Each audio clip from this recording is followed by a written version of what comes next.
Assalamualaikum warahmatullahi wabarakatuh. Salam sejahtera untuk kita semua.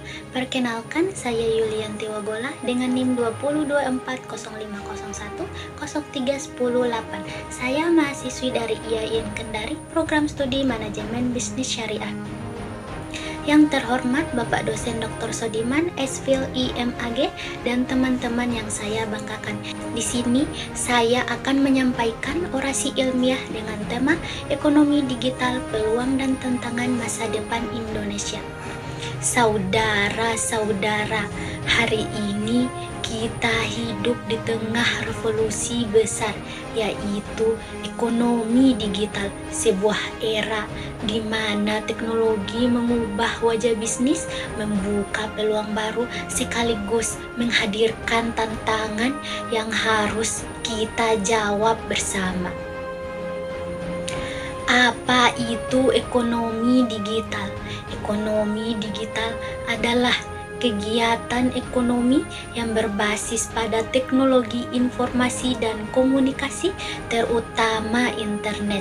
Transaksi dilakukan secara online, bisnis dilakukan melalui platform digital, dan data menjadi aset baru yang sangat bernilai.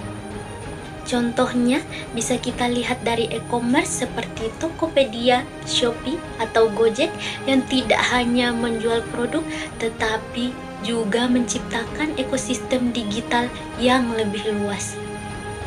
Saudara-saudara, perlu kita ketahui bahwa ekonomi digital telah membawa berbagai manfaat nyata bagi masyarakat dan negara, antara lain lapangan kerja baru dan lebih luas.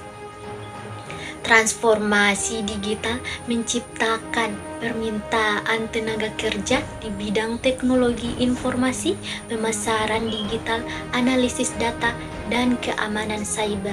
Selain itu, sektor e-commerce, logistik, dan layanan pelanggan juga berkembang pesat, membuka banyak kesempatan kerja bagi generasi muda, memudahkan UMKM menembus pasar global.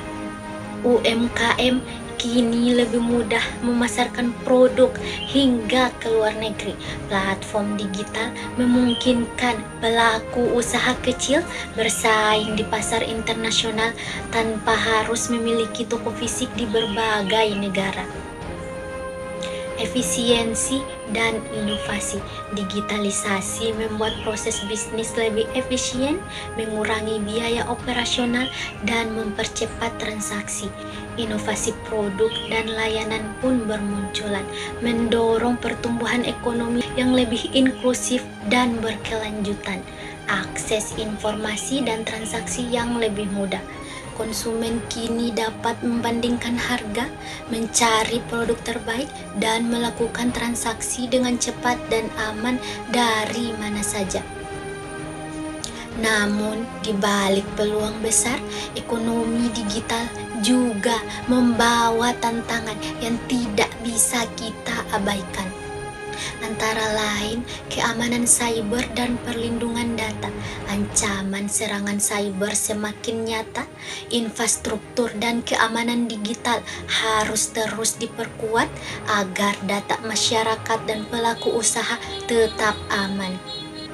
Kesenjangan infrastruktur dan akses internet.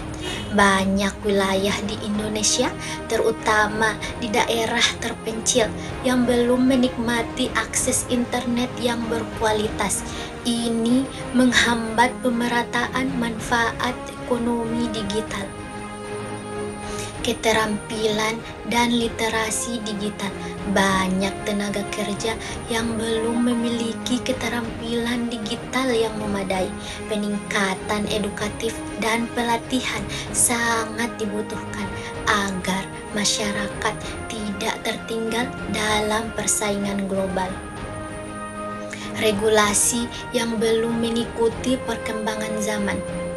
Peraturan dan kebijakan pemerintah seringkali tertinggal dari laju inovasi digital. Kepastian hukum dan regulasi yang adaptif sangat penting untuk mendorong pertumbuhan ekonomi digital yang lebih sehat. stagnasi dan ketergantungan pada pemain asing. Perusahaan teknologi di Indonesia mulai stagnan, bahkan harus menjual saham ke perusahaan asing. Ini menjadi alarm agar kita tidak hanya menjadi pasar, tetapi juga menjadi pelaku utama di negeri sendiri. Saudara-saudara, ekonomi digital adalah peluang emas yang harus kita manfaatkan bersama. Namun, tantangan yang ada harus kita hadapi dengan kerja keras, inovasi, dan kolaborasi. Mari kita jadikan ekonomi digital sebagai motor penggerak kemajuan bangsa, bukan hanya sebagai penonton, tetapi sebagai pemain utama di panggung dunia. Terima kasih.